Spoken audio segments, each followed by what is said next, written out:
Journée cruciale pour GDF Suez, toujours en tête du peloton. Le bateau aborde la difficile zone du Poteau Noir, juste au nord de l'équateur.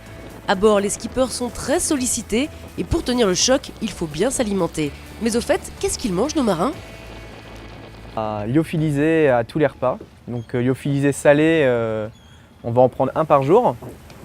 En général, il y en a un qui est sur le pont, qui s'occupe du bateau, qui barre, qui règle les voiles. Et l'autre personne va préparer le lyophilisé. Et la personne qui était sur le pont va manger, ou alors si les conditions le permettent, on essaie de manger ensemble. Il faut imaginer aussi tout ça avec l'humidité, le bruit et les mouvements du bateau. Des fois, c'est un peu rock'n'roll les repas à bord. En bon gourmet, Sébastien a tout prévu au moment de faire ses emplettes dans un magasin spécialisé de Lorient.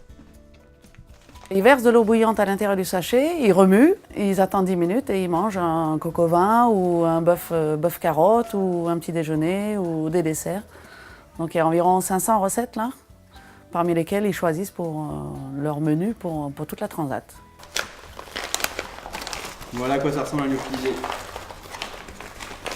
En premier abord, c'est pas forcément très sympathique, mais attendez dans 10 minutes. À droite de Sébastien, c'est le navigateur Alain Gauthier, vainqueur du Vendée Globe en 1992.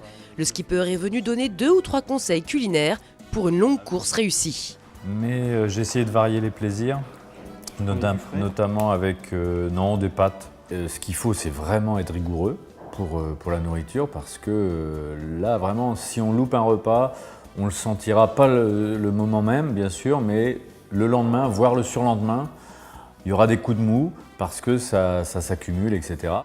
L'essentiel aussi est de se faire plaisir, notamment avec du sucré comme des fruits, des gâteaux ou des compotes. C'est super bon.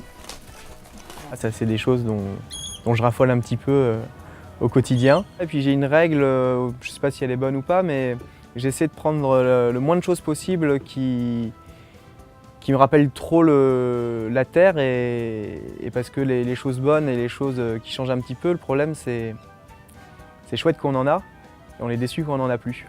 Alors pour faire le plein le plus vite possible de fruits exotiques, une seule destination, le Brésil et Itajaí.